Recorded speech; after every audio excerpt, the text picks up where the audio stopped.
एक छोटा सा लड़का सिलिकॉन वैली की गलियों में खोया हुआ था। सपने थे दुनिया को बदलने के और हालात थे जीरो से शुरू करने के। उसने हार्वर्ड छोड़ दिया, पेपैल बनाया और फिर फेसबुक जैसे जायंट कंपनी में सबसे पहले पैसा लगाया। उसका नाम था पीटर थील।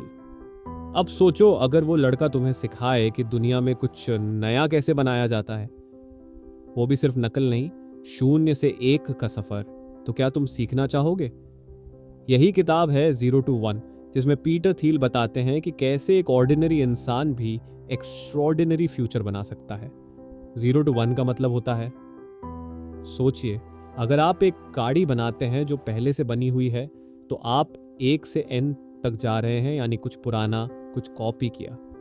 लेकिन अगर आप पहली बार एक उड़ने वाली गाड़ी बनाते हैं, तो आप 0 से 1 जा रहे हैं, यानी इनोवेशन। चैप्टर 1, भविष्य की चुनौती, the challenge of the future. कहानी शुरू होती है एक युवक राज से। राज एक साधारण मिडिल क्लास परिवार से था, एमबीए कर रहा था और उसे हर दिन एक जैसा लगता था। क्लास में केस स्टडीज, प्लेसमेंट्स की बातें और सेफ जॉब का सपना। लेकिन अंदर कहीं कुछ चुभ रहा था, क्या मैं भी बस एक एम्प्लॉई बनकर रह जाऊंगा? एक दिन उसके दोस्त ने उसे एक किताब दी, 0 to 1। राज ने पहली लाइन पढ़ी, भविष्य अपने आप नहीं बनता, उसे हम बनाते हैं। उस रात उसकी नींद उड़ गई। पीटर थियल कहते हैं, हम 2 तरह से प्रगति कर सकते हैं। एक सेन कुछ मौजूदा चीज को और बेहतर बनाना, हॉरिजॉन्टल प्रोग्रेस। 0 से कुछ ऐसा बनाना जो पहले कभी नहीं था, वर्टिकल प्रोग्रेस। राज समझ गया वो जो कर रहा है वो सिर्फ पुरानी चीजों की नकल है। एक और एमबीए, एक और नौकरी। पर अगर उसे 0 से 1 जाना है, तो उसे कुछ ऐसा सोचना होगा जो आज इस दुनिया में मौजूद ही नहीं है। अगर मैं वही करूंगा जो सब कर रहे हैं, तो मेरी पहचान क्या होगी?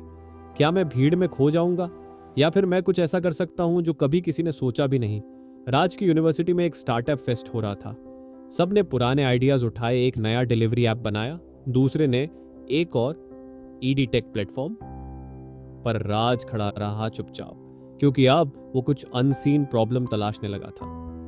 थील का सबसे बड़ा सवाल, ऐसा कौन सा सच है जिस पर दुनिया आज यकीन नहीं करती, पर तुम करते हो?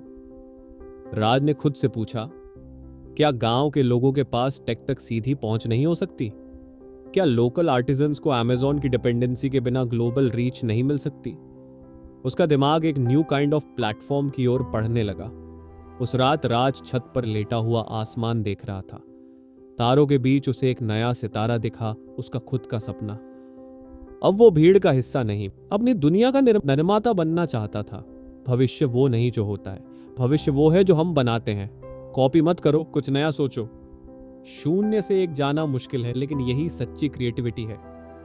चैप्टर 2, 1999 जैसी गलती दोहराना मत। राज का दिमाग अब जाग चुका था। वो अब बस डिग्री लेने के लिए एमबीए नहीं कर रहा था, अब वो दुनिया को बदलने का सपना देख रहा था। एक दिन उसके कॉलेज में एक सेमिनार हुआ, विषय था स्टार्टअप बूम और .com एरा की सफलता की कहानियां। स्टेज पर एक स्पीकर आया और जोश में बोलने लगा, 1999 में सब कुछ मुमकिन था, टेक में पैसा डालो, करोड़ों कमाओ। पूरे हॉल में तालियां गूंज उठी, लेकिन राज चुप बैठा था, क्योंकि उसने 0 to 1 का चैप्टर 2 पढ़ लिया था और वो जानता था कि ये सिर्फ एक भ्रम है। 1999 में एक टाइम था जब इंटरनेट नया था और लोग बस नाम में .com लगाकर कंपनियां बना रहे थे। पीटर थील कहते हैं, लोग मानते थे that all you needed was to get big fast, यानी प्रोडक्ट, प्रॉफिट या पर्पस से ज्यादा जरूरी था अटेंशन और हाइप। क्या मैं भी उस भीड़ का हिस्सा बन जाऊं जो बस फंडिंग के पीछे भागती है, या फिर मैं ऐसा कुछ बनाऊं जो सच में किसी की जिंदगी बदल सके? पीटर थील ने बताया 1999 की 4 गलतियां। राज ने अपनी डायरी में ये 4 बातें लिख ली। बिना प्लान के केओस को एम्ब्रेस करना, move fast and break things की गलती। बड़ी बड़ी बातों से ही कंपनी बना लेना, चाहे कोई असली वैल्यू ना हो। टेक्नोलॉजी को सब कुछ समझना, ह्यूमैनिटी को भूल जाना। बस ग्रोथ के पीछे भागना बिना सस्टेनेबिलिटी के। राज ने ठान लिया, मैं हाइप नहीं, वैल्यू बनाऊंगा। मैं लोगों की प्रॉब्लम को पहले समझूंगा, फिर सॉल्यूशन दूंगा, और सबसे जरूरी, मैं तेजी से नहीं सही दिशा में बढ़ूंगा। राज का दोस्त विकास, जो साथ में एमबीए कर रहा था, एक फ्लैशी स्टार्टअप आइडिया लेकर आया। भाई हम भी एक ऐप बनाते हैं, बस मीम शेयर करने वाला। राज मुस्कुरा दिया। और उसका फायदा? विकास बोला। भाई हाइप मिलेगा, वायरल होगा। राज बोला, 1999 में लोग भी यही सोचते थे, लेकिन फिर उनकी कंपनियां भी बबल की तरह फूट गईं। राज उस रात अपने कमरे में बैठा था। उसने एक बोर्ड पर लिखा, मैं एक ऐसी कंपनी बनाऊंगा जो दुनिया को सच में बेहतर बनाए, ना कि बस इन्वेस्टर्स को खुश करे। भीड़ जो कर रही है वही करना सफलता की गारंटी नहीं। जोश में नहीं, सोच में कामयाबी है। .com की तरह भागो नहीं, सोचो, समझो और असली जरूरतों को हल करो। चैप्टर 3, हर सफल कंपनी अलग होती है। अब राज अपने स्टार्टअप के आइडिया पर दिन रात काम कर रहा था। अब वो जानता था कि उसे भीड़ से अलग चलना है। एक दिन उसने एक सवाल खुद से पूछा, सफल कंपनियां आखिर कैसे बनती हैं? क्या सभी ने बस अच्छी टीम बनाई, पैसा उठाया और मार्केट में घुस गए, या फिर कुछ गहराई में राज छिपा है? राज ने 0 to 1 का अगला चैप्टर खोला और एक लाइन ने उसे चौंका दिया। सारी खुशहाल कंपनियां अलग होती हैं, प्रत्येक एक ने एक अद्वितीय समस्या का समाधान करके एकाधिकार प्राप्त किया है। हर सफल कंपनी अलग होती है क्योंकि वो कुछ ऐसा हल करती है जिसे कोई और नहीं कर रहा होता। राज को समझ आया, अगर वो भी एक और डिलीवरी ऐप या एडीटेक प्लेटफॉर्म बनाता तो वो भी बस भीड़ का हिस्सा बन जाता। पर अगर उसने एक ऐसा प्रॉब्लम सॉल्व किया जो किसी ने नोटिस ही नहीं किया, तो वो एक मोनोपोली बना सकता है। कॉलेज में एक स्टार्टअप प्रतियोगिता हो रही थी। सभी टीमें पिच कर रही थीं। एक ने बोला, हम जोमैटो को टक्कर देंगे। दूसरे ने कहा, हम उबर का इंडियन वर्जन है। तीसरे ने कहा, हम अमेजॉन को हराएंगे। जब राज की बारी आई, उसने कहा, मैं एक ऐसा प्लेटफॉर्म बना रहा हूं जहां गांव के छोटे कारीगर सीधे दुनिया भर के ग्राहकों से जुड़ सके, बिना बिचौलियों के, बिना डिजिटल नॉलेज के। सब चौंक गए, ऐसा आइडिया किसी ने सोचा ही नहीं था।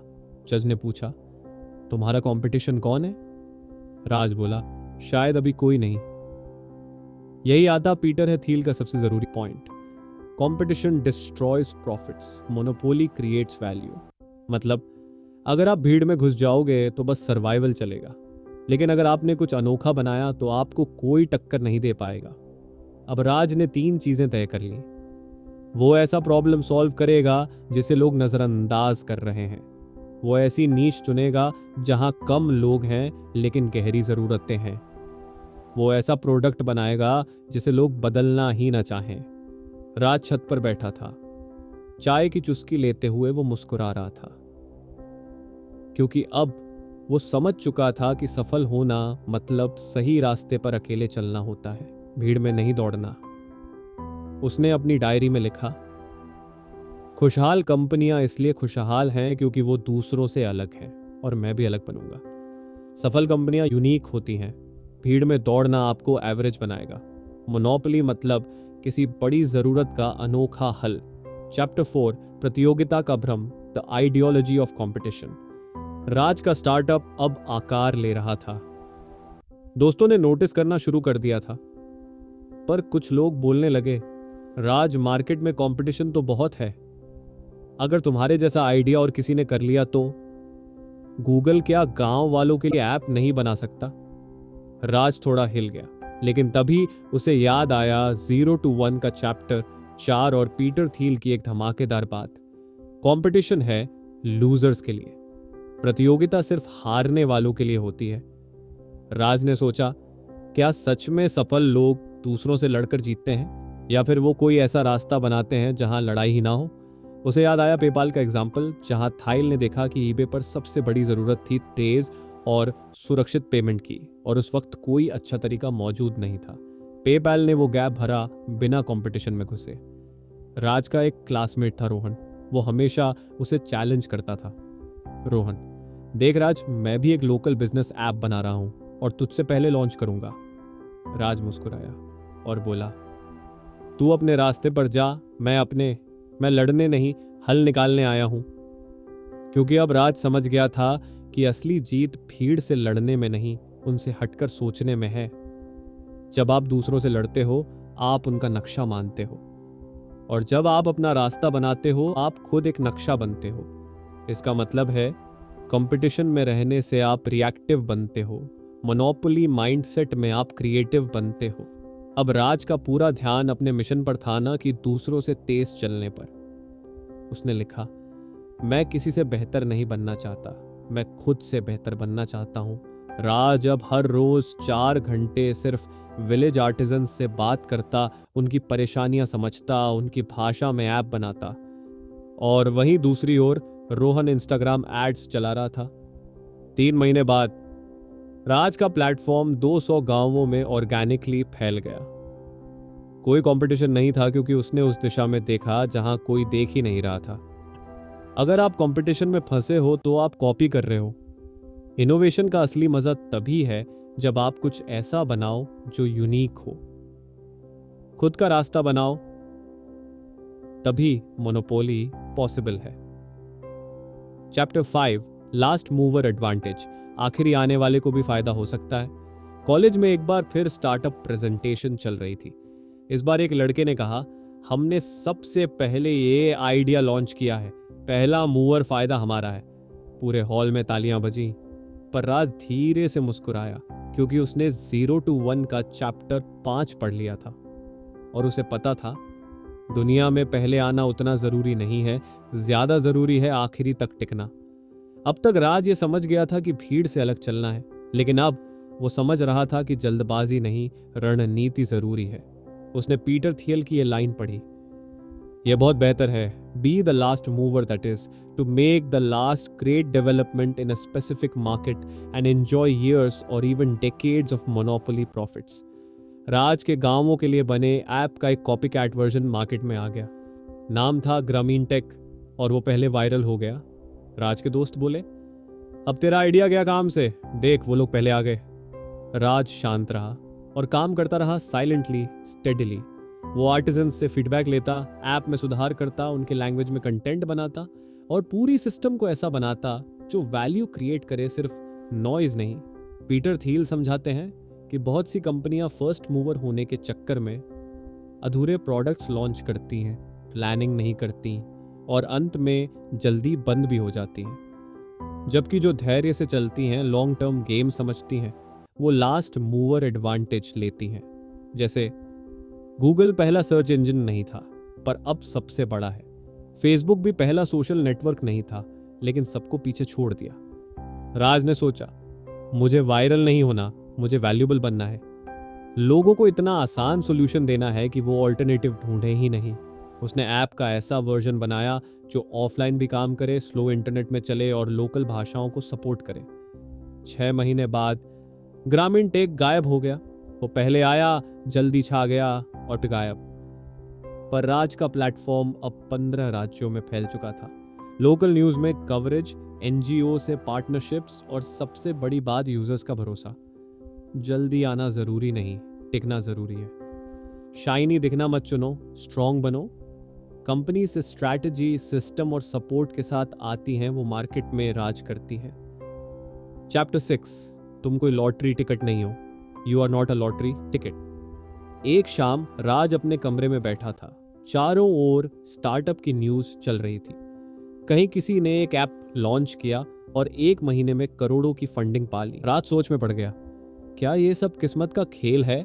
क्या सफलता सिर्फ लॉटरी की तरह मिलती है या फिर इसके पीछे कोई असली लॉजिक होता है? उसी रात उसने 0 to 1 का चैप्टर 6 पढ़ा और थील की वो लाइन दिल पर उतर गई। ब्रिलियंट थिंकिंग रेयर है, लेकिन कॉरेज इवन शॉर्ट अ सप्लाई थन जीनियस। और सबसे जरूरी, आप एक लॉटरी टिकट नहीं है, तुम कोई लॉटरी टिकट नहीं हो। राज को बचपन से यही सिखाया गया था, कड़ी मेहनत करो, किस्मत होगी तो सब मिलेगा। सफलता तय नहीं की जा सकती, सब भगवान की मर्जी है। पर अब वो मानने लगा था कि सोच, योजना और रणनीति ही किस्मत बनाते हैं। जो लोग ये मानते हैं कि सब लॉटरी जैसा है, वो कभी डायरेक्शन नहीं बना पाते। राज के कॉलेज में एक और दोस्त था, समीर। समीर हर दूसरे दिन बोलता था, भाई जो चल रहा है उसमें घुस जा, कोई आइडिया काम कर गया तो तू करोड़पति। राज मुस्कुरा देता और सोचता, समीर अपनी किस्मत के भरोसे बैठा है और मैं अपने रोड मैप पर चल रहा हूं। पीटर थील समझाते हैं। थील इस चैप्टर में दुनिया के 2 माइंडसेट बताते हैं। डेफिनेट ऑप्टिमिज्म, स्पष्ट आशावाद। जो मानते हैं कि भविष्य बनाया जा सकता है योजना, सोच और मेहनत से। अस्पष्ट आशावाद, जो मानते हैं कि बस अच्छा होगा बिना किसी स्पष्ट डायरेक्शन के। राज ने तय किया, वो स्पष्ट ऑप्टिमिस्ट बनेगा। वो सिर्फ सक्सेस की उम्मीद नहीं रखेगा, बल्कि सक्सेस को डिजाइन करेगा। अब राज ने अपने स्टार्टअप का पूरा ब्लूप्रिंट बनाया। किस कस्टमर सेगमेंट को सर्व करना है, कौन से टूल्स, कौन से प्लेटफॉर्म्स, कितने महीने में क्या मेट्रिक्स चाहिए, और एक vision statement, digital bridge between local artisans and global markets. अब उसका हर कदम इंटेंशनल था, कोई लॉटरी नहीं, पक्का प्लान। एक दिन समीर बोला, भाई तेरी तो किस्मत ने साथ दिया। राज मुस्कुराया और जवाब दिया, मेरी किस्मत मैंने खुद बनाई, हर दिन, हर फैसले से। जिंदगी कोई जैकपॉट नहीं, ये एक जर्नी है जिसे हम डिजाइन करते हैं। ग्रेट एंटरप्रेन्योर्स सिर्फ विजनरी नहीं, वो स्ट्रेटेजिक थिंकर्स होते हैं। अगर आप खुद को लॉटरी टिकट मानते हो तो आप अपनी स्टीयरिंग किसी और के हाथ में दे रहे हो। चैप्टर 7, फॉलो द मनी, पैसे का पीछा करो। राज को बचपन से एक चीज बहुत पसंद थी, पैसा कमाना नहीं, बल्कि कुछ ऐसा बनाना जिससे दुनिया बदल जाए। लेकिन अब जब उसने अपना स्टार्टअप शुरू किया था तो उसे समझ नहीं आ रहा था कि फना और सस्टेनेबिलिटी में बैलेंस कैसे करें। एक दिन उसके पास एक इन्वेस्टर आया और बोला, राज आइडिया अच्छा है, लेकिन बताओ इससे पैसे कैसे बनेंगे। राज चुप हो गया। उसने सोचा, क्या मैं सिर्फ पैशन के पीछे भाग रहा हूं, या फिर मुझे पैसे के फ्लो को समझकर कंपनी को मजबूत बनाना चाहिए। पीटर थियल इस अध्याय में कहते हैं, पैसे की दिशा समझो, क्योंकि वही तुम्हारी कंपनी के भविष्य की दिशा तय करेगा। स्टार्टअप का मकसद सिर्फ किसी प्रॉब्लम को सॉल्व करना नहीं होता। असली सवाल यह है, क्या आप उस सॉल्यूशन से मुनाफा कमा सकते हैं? क्या आप सस्टेनेबल बिजनेस मॉडल बना रहे हैं? क्या आप ऐसा प्रोडक्ट बना रहे हैं जिसके लिए लोग पेमेंट करेंगे? राज ने अपनी टीम के साथ एक मीटिंग की। उसने पूछा, हमारे यूजर कितने हैं? 10,000, टीम बोली।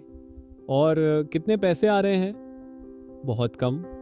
राज समझ गया कि बिना बिजनेस मॉडल के उसका स्टार्टअप एक हॉबी बनकर रह जाएगा। उसने अपने प्रोडक्ट में कुछ प्रीमियम फीचर्स जोड़े और लोग पे करने लगे। धीरे धीरे उसका रेवेन्यू बढ़ा और इन्वेस्टर भी वापस आए।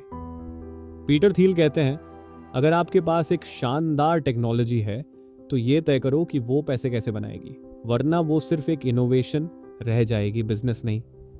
स्टार्टअप वही टिकता है जिसका सस्टेनेबल रेवेन्यू मॉडल हो। सिर्फ यूजर्स बढ़ना काफी नहीं, पैसा भी आना चाहिए। मोनोपोली बिजनेसेस ज्यादा पैसा कमाते हैं क्योंकि उनका यूनिक कंट्रोल होता है। राज अब हर नए आइडिया को पैशन से देखता है, लेकिन पैसे की दिशा को भी समझकर, क्योंकि पैशन से शुरुआत होती है पर पैसा उसे भविष्य देता है। Chapter 8, secrets. राज की जिंदगी अब ट्रैक पर आ रही थी। उसका स्टार्टअप थोड़ा बहुत कमाने लगा था, लेकिन एक सवाल उसे हर रात परेशान करता, क्या मैं कुछ ऐसा बना रहा हूं जो वाकई अनोखा है, या फिर क्या मैं भी बस वही कर रहा हूं जो बाकी सब कर रहे हैं। एक दिन राज अपने पुराने गुरु से मिलने गया, जो खुद एक सफल इनोवेटर रह चुके थे। गुरु ने पूछा, राज, क्या तुम्हें कोई ऐसा राज पता है जो दुनिया नहीं जानती लेकिन तुम उस पर भरोसा करते हो? राज चौंक गया। यह कैसा सवाल है? गुरु ने यही बताया, पीटर थील का सिद्धांत, हिडन ट्रूथ्स मतलब बिग अपॉर्चुनिटीज। इस अध्याय में पीटर थील कहते हैं, हर महान कंपनी एक सीक्रेट से शुरू होती है, यानी ऐसी सच्चाई जो दुनिया को नहीं पता लेकिन आपको पता है। जब आप कुछ ऐसा खोजते हो जो बाकी दुनिया को अभी समझ नहीं आया, तब आप 0 to 1 की असली जर्नी पर होते हो। राज अब हर चीज को एक नए नजरिए से देखने लगा। उसने देखा कि लोग एजुकेशन एप्स बना रहे हैं, लेकिन कोई भी छोटे शहरों के छात्रों की भावनात्मक स्ट्रगल्स पर ध्यान नहीं दे रहा। उसे दिखा कि लोग सिर्फ स्किल सिखा रहे हैं पर कॉन्फिडेंस नहीं। वो समझ गया, ये मेरा सीक्रेट है। राज ने एक ऐसा एप्लीकेशन बनाया जो सिर्फ स्किल नहीं सिखाता था, बल्कि हर स्टूडेंट को उसकी पर्सनैलिटी के हिसाब से mental coaching, motivation, personalised growth plan देता था। लोग चौंक गए, इतनी गहराई से किसी ने नहीं सोचा था। और यही बना राज का अनफेयर एडवांटेज। आज की दुनिया में असली क्रांतिकारी वो होगा जो पूछे, दुनिया में कौन सी बातें सच हैं जिनसे ज्यादातर लोग सहमत नहीं हैं। हर स्टार्टअप को एक गहरा राजा चाहिए होता है, एक हिडन ट्रूथ। जो लोग ऑब्वियस चीजें करते हैं, वे भीड़ में खो जाते हैं। मोनोपोली बनाने के लिए जरूरी है कि आपका आइडिया रेयर और वैल्यूबल हो।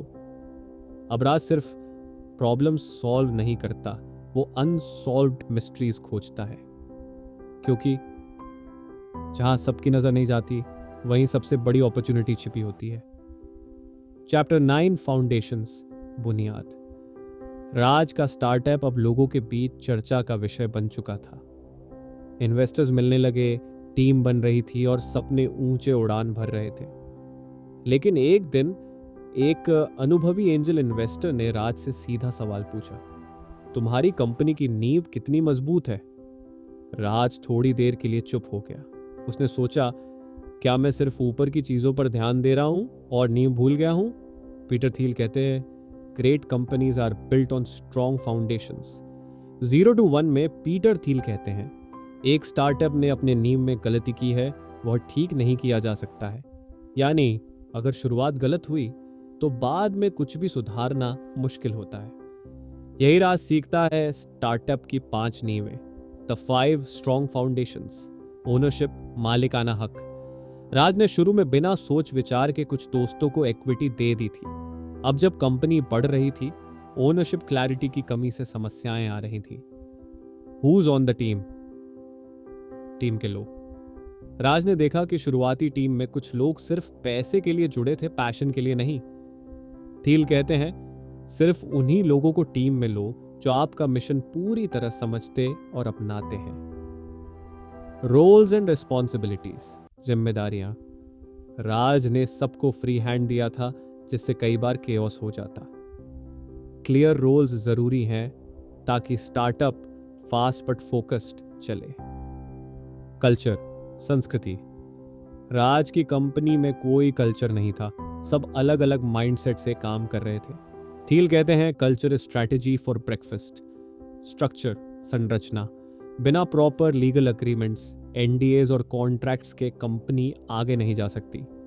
राज ने एक कॉर्पोरेट लॉयर को हायर किया और सब कुछ साफ साफ लिखा। पीटर थियल कहते हैं, फाउंडेशंस ने हेडलाइंस नहीं दिए, लेकिन वे आपसे दुर्घटनाओं से बचाते हैं। शुरुआत में जितना समय प्रोडक्ट पर लगाते हो, उतना ही टाइम फाउंडेशन पर भी दो। क्लियर रोल्स, फेयर इक्विटी और स्ट्रॉन्ग कल्चर ही लॉन्ग टर्म ग्रोथ का बेस बनते हैं। पैशनेट और कमिटेड लोग ही स्टार्टअप को सक्सेस की तरफ ले जाते हैं। अब राज सिर्फ एक विजनरी नहीं, बल्कि एक जिम्मेदार फाउंडर बन चुका था। उसे समझ आ गया था, असली सफलता वो है जो टिकाऊ हो, और टिकाऊ तभी होता है जब नींव मजबूत हो। Chapter 10, the mechanics of mafia. Team ऐसा जैसे परिवार। राज की कंपनी अब एक छोटे ऑफिस से निकलकर एक असली स्टार्टअप कल्चर में बदल रही थी। लेकिन जब ग्रोथ तेजी से होती है तो अक्सर लोग जुड़ते हैं सिर्फ सैलरी या पर्क्स के लिए। लॉयल्टी और पासियन की जगह कंपटीशन और पॉलिटिक्स आ जाती है। एक दिन राज को पीटर थील की एक बात याद आई, सबसे अच्छे स्टार्टअप काम जैसे कोई कुल होते हैं, न कि कोई कंसल्टिंग फर्म जैसे होते हैं। क्या मतलब है स्टार्टअप के रूप में माफिया? पीटर थील इस चैप्टर में बताते हैं कि सबसे कामयाब स्टार्टअप्स एक माफिया की तरह चलते हैं। मतलब ऐसा ग्रुप जो एक्सट्रीमली लॉयल होता है, सेम मिशन में गहरे रूप से निवेश होता है और एक दूसरे को फैमिली की तरह ट्रीट करता है। पेपैल की शुरुआत में थील की टीम में ज्यादातर लोग ऐसे थे जो स्टैनफोर्ड या इलिनॉय से एक दूसरे को जानते थे। उनका बॉन्डिंग इतना गहरा था कि आउटसाइडर्स के लिए वो एक माफिया जैसे लगते थे। राज को समझ आया कि उसकी टीम में वो माफिया वाली इंटेंसिटी नहीं है। कई लोग सिर्फ पर्क्स, फ्लेक्सिबल टाइमिंग या वर्क फ्रॉम होम के लिए आए थे। राज ने अब अपने हायरिंग प्रोसेस को बदल दिया। उसने अब सिर्फ एक ही सवाल पर ध्यान देना शुरू किया, क्या ये इंसान इस मिशन के लिए जी सकता है? थील की 3 माफिया रूल्स जो राज ने भी अपनाई। शेयर्ड ऑब्सेशन, साझा जुनून। टीम के हर सदस्य को मिशन का दीवाना होना चाहिए। राज ने अब हर मीटिंग मिशन रिमाइंडर से शुरू की। स्मॉल टाइट टीम्स, छोटी लेकिन वफादार टीम। थील कहते हैं, एक छोटी समूह के मजबूत विश्वासियों के साथ एक बड़ी टीम के उदासीन कर्मचारियों की तुलना में अधिक काम कर सकते हैं। राज ने फालतू हायरिंग बंद कर दी। हायरिंग लाइक मैरिज, हायरिंग मतलब शादी। हर नया हायर ऐसा हो जैसे फैमिली में कोई आ रहा हो। सिर्फ स्किल्स नहीं, लॉयल्टी और विजन सबसे जरूरी। अब राज की टीम देर रात तक काम करती थी बिना कंप्लेन किए। लोग एक दूसरे के बर्थडेज मनाते, मिलकर वीकेंड पर ब्रेनस्टॉर्म करते।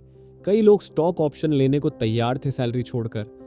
राज की कंपनी अब सिर्फ एक वर्क प्लेस नहीं, एक मूवमेंट बन चुकी थी। टीम में शेयर्ड बिलीफ सबसे बड़ी ताकत होती है। ग्रेट स्टार्टअप टीम्स कल्ट जैसी होती हैं। आउटसाइडर को अजीब लगती हैं लेकिन अंदर से सॉलिड होती हैं।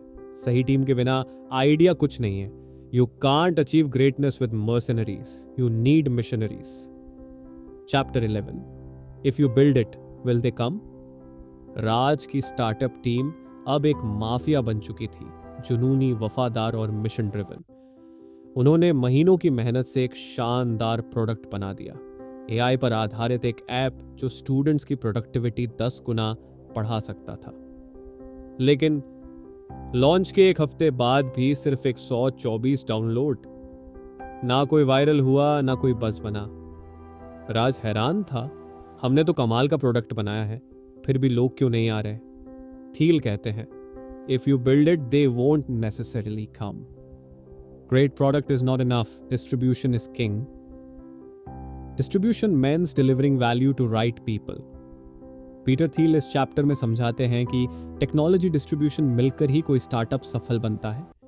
डिस्ट्रीब्यूशन मतलब सिर्फ एड्स या मार्केटिंग नहीं, बल्कि कस्टमर्स तक वैल्यू पहुंचाने की पूरी strategy, sales process, branding, partnerships, growth loops. Raj ने यही पर एक गलती किया था, ओनली प्रोडक्ट फोकस। राज को अब समझ आया कि उसकी टीम सिर्फ प्रोडक्ट में परफेक्शन खोज रही थी, पर डिस्ट्रीब्यूशन स्ट्रैटेजी पर किसी ने ध्यान ही नहीं दिया। थील कहते हैं कि brilliant engineers often underestimate the importance of sales. Thiel के डिस्ट्रीब्यूशन के 5 गोल्डन रूल्स राज ने जो सीखे। Selling is not cheating. Selling कोई धोखा नहीं है। प्रोडक्ट जितना भी अच्छा हो, लोगों को उसे समझाने और दिखाने की जरूरत होती है। राज ने पहली बार एक सेल्स हेड हायर किया। Start with a small group, छोटे नीचे से शुरुआत। राज ने अब टारगेट किया सिर्फ आईआईटी और आईआईएम स्टूडेंट्स को। अर्ली अडॉप्टर्स मिलते ही रेफरल लूप शुरू हुआ। वायरल मार्केटिंग मैजिक, वायरल होना कोई जादू नहीं। थील कहते हैं, most viral growth is engineered not accidental. Raj ने प्रोडक्ट में एक इनवाइट सिस्टम जोड़ा, complex sales versus simple sales. अगर प्रोडक्ट महंगा या टेक्निकल है, पर्सनल सेलिंग। अगर सस्ता है, एड्स और वायरल लूप। राज ने अपने B2B क्लाइंट्स के लिए अलग सेल्स टीम बनाई। डोंट इग्नोर ब्रांडिंग, ब्रांडिंग को मत भूलो। राज ने अब कंपनी की स्टोरी को पर्सनल बनाया। हर पिच में वो खुद अपनी स्ट्रगल शेयर करता था। डिस्ट्रीब्यूशन के बाद क्या हुआ? राज ने प्रोडक्ट तो पहले ही कमाल का बनाया था, लेकिन अब उसे सही लोगों तक पहुंचाने की तकनीक सीख ली थी। 6 महीने में 10 लाख से ज्यादा downloads, 2 unicorn investors on board और एक लॉयल यूजर बेस जो खुद प्रमोशन करता था। ग्रेट प्रोडक्ट मतलब great business. Distribution is equally और more important than innovation. Selling is an art जिसे फाउंडर्स को सीखना ही होगा। मार्केटिंग स्ट्रैटेजी में क्लैरिटी और इंटेंसिटी जरूरी है। थील का मूल मंत्र। गुणवत्ता की कमी के बजाय खराब वितरण ही स्टार्टअप की असफलता का प्रमुख कारण है। चैप्टर 12, मैन एंड मशीन, इंसान और मशीन का मेल। क्या मशीनें इंसानों की जगह ले लेंगी या फिर असली ताकत दोनों के साथ आने में है? राज की कंपनी अब तेजी से ग्रो कर रही थी। एआई बेस्ड लर्निंग प्लेटफॉर्म बन चुका था, एक शानदार सफलता की मिसाल। लेकिन एक दिन एक रिपोर्टर ने सवाल किया, क्या आपका एआई इंस्ट्रक्टर आने वाले समय में असली टीचर्स को हटा देगा? राज कुछ पल चुप रहा। फिर उसे 0 to 1 का चैप्टर 12 याद आया, जहां पीटर थियल ने कहा था, दुनिया के सबसे मूल्यवान कंपनियों में से एक भविष्य में होगी। Won't ask, will a machine replace a human? Instead, they will ask, how can a machine help a human do better? राज ने अब तक टेक्नोलॉजी को टूल की तरह देखा था, लेकिन अब वो उसे पार्टनर मानने लगा। उसे समझ आया कि अगर इंसान की इंट्यूशन, एम्पैथी और विजडम को मशीन की स्पीड, डेटा पावर और कंसिस्टेंसी से जोड़ दिया जाए तो कुछ असंभव भी संभव हो सकता है। पीटर थियल कहते हैं, कंप्यूटर बहुत तेज है लेकिन सोच नहीं सकते। इंसान सोच सकते हैं लेकिन तेजी से नहीं कर सकते। असली सवाल है, कैसे इंसान और मशीन एक दूसरे को मजबूत कर सकते हैं। राज का एप्लीकेशन ऑफ द आइडिया। पहले राज की एआई ऐप बच्चों को ऑटो फीडबैक देती थी, लेकिन अब उसने हर बच्चे को एक मेंटर एआई असिस्टेंट कॉम्बो देना शुरू किया। मेंटर इंसान होता जो बच्चे की इमोशंस, कॉन्टेक्स्ट और ड्रीम्स को समझता, आई इनसाइट्स देता, परफॉर्मेंस, हैबिट्स, मिस्टेक्स, ट्रेंड्स। इस ह्यूमन मशीन हाइब्रिड ने रिजल्ट्स को 2 गुना कर दिया। थील के केस स्टडीज जो राज ने समझे।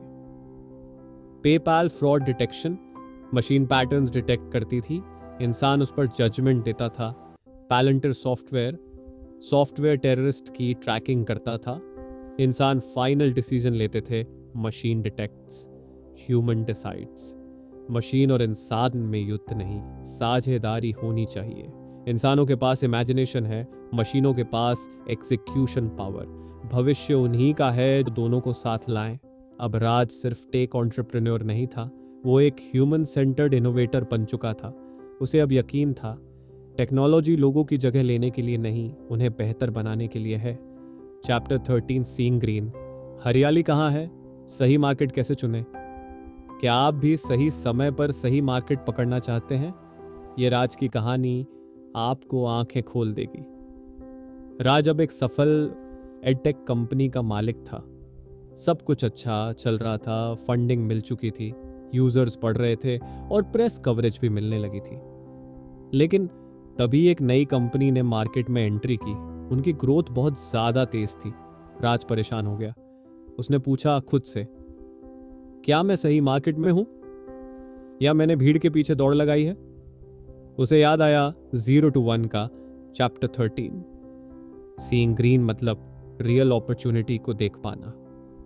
थील कहते हैं, सबसे अच्छे अवसर अक्सर स्पष्ट दृष्टिकोण में छुपे होते हैं, लेकिन केवल तभी अगर आप देखें जहां दूसरे नहीं देख रहे हैं। राज ने अपनी पुरानी सोच पर दोबारा नजर डाली। क्या उसका प्रोडक्ट सच्चे पेन पॉइंट को हल कर रहा है? क्या वो मार्केट ओवरक्राउडेड हो चुका है? क्या कहीं ऐसी जगह है जहां कंपटीशन कम है लेकिन नीड बहुत बड़ी है? उसे याद आया, भारत के छोटे शहरों में लाखों बच्चे हैं जिनके पास क्वालिटी टीचर्स नहीं हैं।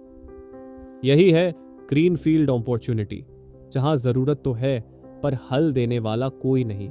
थील की फ्रेमवर्क, 7 सवाल जो हर ग्रीन फील्ड को स्पॉट करने में मदद करते हैं। पीटर थील हर स्टार्टअप को 7 सवाल पूछने को कहते हैं। इंजीनियरिंग क्वेश्चन, क्या आप ब्रेक थ्रू बना रहे हैं? टाइमिंग, क्या अभी लॉन्च करना सही समय है? मोनोपोली, क्या आप किसी एक नीचे में डोमिनेट कर सकते हो? लोग, क्या सही टीम है? डिस्ट्रीब्यूशन, क्या प्रोडक्ट यूजर्स तक पहुंचा सकते हो? ड्यूरेबिलिटी, क्या आपका एडवांटेज लंबे समय तक टिकेगा? सीक्रेट, क्या आप कुछ जानते हो जो बाकी दुनिया नहीं जानती? राज ने हर सवाल का जवाब ढूंढा और पिवट किया अपनी स्ट्रैटेजी को। राजेस न्यू मिशन, टीयर 2 और टीयर 3, शहरों में एजुकेशन रेवोल्यूशन। उसने रीजनल लैंग्वेजेस में लर्निंग मॉड्यूल्स बनाए, कम बैंडविड्थ में चलने वाले वर्जन्स लॉन्च किए और पेरेंट्स के लिए अवेयरनेस कैंपेन्स चलाए। अब वो क्राउडेड मेट्रो मार्केट से बाहर निकलकर ग्रीन जोन में पहुंच चुका था, जहां कंपटीशन कम और इम्पैक्ट ज्यादा था। इस चैप्टर की सबसे बड़ी सीख है, don't just chase what's popular, chase what's necessary but ignored. अब राज सिर्फ एक एंटरप्रेन्योर नहीं था, वो अपॉर्चुनिटी विजनरी बन चुका था। उसे अब समझ आ गया था, सच्ची सफलता वहां मिलती है जहां सब नहीं जा रहे लेकिन जहां सबसे ज्यादा जरूरत है। चैप्टर 14, द फाउंडर्स पैराडॉक्स, संस्थापक की पहेली। राज अब एक सफल स्टार्टअप का चेहरा बन चुका है। मीडिया उसे नया स्टीव जॉब्स कहकर बुला रही है, लेकिन राज जानता है, सफलता की ऊंचाई जितनी चढ़ाई जाती है, जमीन से उतनी ही दूरी बढ़ जाती है। एक दिन वह आईने में खुद को देखता है और सोचता है, क्या मैं एक लीडर हूं या एक पागल? फाउंडर्स अक्सर असामान्य लोग होते हैं। वो बहुत एम्बिशियस, विजनरी और कभी कभी इगोइस्टिक भी होते हैं। लेकिन यहीं से शुरू होती है फाउंडर्स पैराडॉक्स। एक संस्थापक को समाज के लिए हीरो भी बनना होता है और खतरा भी।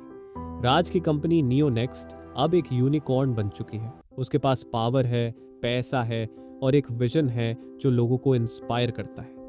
लेकिन उसकी एक्सेंट्रिक आदतें, इमोशनल डिसीजंस और सब कुछ कंट्रोल करने की आदत उसके टीम के लिए खतरा बनने लगती है। एक दिन उसका करीबी दोस्त और को फाउंडर रोहित उससे कहता है, राज, तुमने कंपनी बनाई लेकिन अब क्या तुम इसे खुद खत्म कर रहे हो?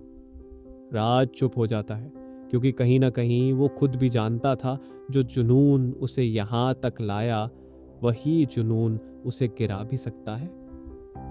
पीटर थील कहते हैं, एक अच्छा संस्थापक विजनरी होता है, लेकिन उसे ग्राउंडेड रहना भी जरूरी है। हिस्ट्री में कई महान संस्थापक डिक्टेटर जैसे बन गए। स्टीव जॉब्स, इलॉन मस्क आदि। संस्थापक को गॉड और डेविल दोनों के रूप में देखा जाता है। संस्थापक अक्सर एक्सट्रीम पर्सनालिटीज होते हैं, या तो सब कुछ बना देते हैं या सब कुछ बिगाड़ देते हैं। लीडरशिप में संतुलन जरूरी है, विजन और ह्यूमिलिटी के बीच। एक संस्थापक को खुद की लिमिटेशंस समझनी चाहिए। राज अंत में अपनी टीम से माफी मांगता है और कहता है, नियो नेक्स्ट मेरा सपना था, लेकिन अब ये हम सब का सपना है। मैं अब अकेला हीरो नहीं, हम सब एक मिशन पर हैं। चैप्टर 15, जड़ता या अद्वितीयता। साल 2045 की कल्पना कीजिए। राज एक बड़ी टेक्नोलॉजी कंपनी का फाउंडर है। उसकी कंपनी ने आर्टिफिशियल इंटेलिजेंस और बायोटेक्नोलॉजी के जरिए इंसान की उम्र बढ़ाने पर काम शुरू किया है। एक दिन राज एक इंटरनेशनल इनोवेशन समिट में बोलते हुए कहता है, हमें तय करना होगा, क्या हम धीरे धीरे मरती हुई दुनिया में जीना चाहते हैं या एक नई दुनिया बनाना चाहते हैं? पूरी ऑडियंस चुप है, क्योंकि राज जो कह रहा है वो केवल टेक्नोलॉजी की बात नहीं है, वो भविष्य की बात है। पीटर थील इस अंतिम अध्याय में एक बड़ा सवाल पूछते हैं, हमारा भविष्य कैसा होगा? क्या ये धीरे धीरे गिरती दुनिया होगी, स्टैग्नेशन, या फिर एक तेज और यूनिक टेक्नोलॉजी ब्रेक थ्रू के जरिए बदलती दुनिया, सिंगुलैरिटी? इस अध्याय में ये 4 भविष्य की संभावनाएं दी गई हैं। 8, स्टैग्नेशन डेफिनेट, जड़ता लेकिन योजनाबद्ध, जैसे कि चीन धीरे धीरे बढ़ रहा है लेकिन एक प्लान है। राज को यह मॉडल सुरक्षित लगता है लेकिन रोमांच नहीं। 2, स्टैग्नेशन इंडेफिनिट, जड़ता और अनिश्चितता, जैसे कि आज की अमेरिका की सोच, कोई बड़ा विजन नहीं, बस धीरे धीरे टाइम पास। राज इसे सबसे खतरनाक सोच मानता है। 3, सिंगुलैरिटी इंडेफिनिट, अद्वितीयता पर बिना कंट्रोल, जैसे अगर एआई या टेक्नोलॉजी बेकाबू हो जाए और इंसान पर हावी हो जाए। राज मानता है कि यदि बिना सोच के बदलाव आया तो वो विनाश ला सकता है। 4, सिंगुलैरिटी डेफिनिट, अद्वितीयता और योजनाबद्धता। पीटर थियल इसी में विश्वास करते हैं। राज भी कहता है, भविष्य ऐसा बनाना होगा जो अनोखा हो लेकिन जिसे हम खुद डिजाइन करें। राज सोचता है, अगर मैं अपने स्टार्टअप के जरिए कुछ 0 to 1 ला सकता हूं तो मैं दुनिया को सिर्फ बदल नहीं सकता, रीडिजाइन कर सकता हूं। क्या आप भी राज की तरह 0 से 1 की यात्रा करना चाहते हैं? तो अपने विजन को केवल सोचना बंद करो, उस पर काम करना शुरू करो, क्योंकि भविष्य एक चमत्कार नहीं है, वो तुम्हारा बनाया गया डिजाइन हो सकता है। दोस्तों, आप क्या चुनोगे, वही पुराना रास्ता या ऐसा कुछ जो इतिहास बदल दे? कमेंट में बताओ, क्या तुम भी अपने जीवन का 0 to 1 करना चाहते हो? और ये बुक समरी आपको अच्छी लगी हो तो हमारे इस इंस्पायर्ड बुकी चैनल को सब्सक्राइब जरूर करें। बाकी आप अगली बुक समरी कौन सी सुनना पसंद करेंगे, आप हमें कमेंट में बता सकते हैं। धन्यवाद।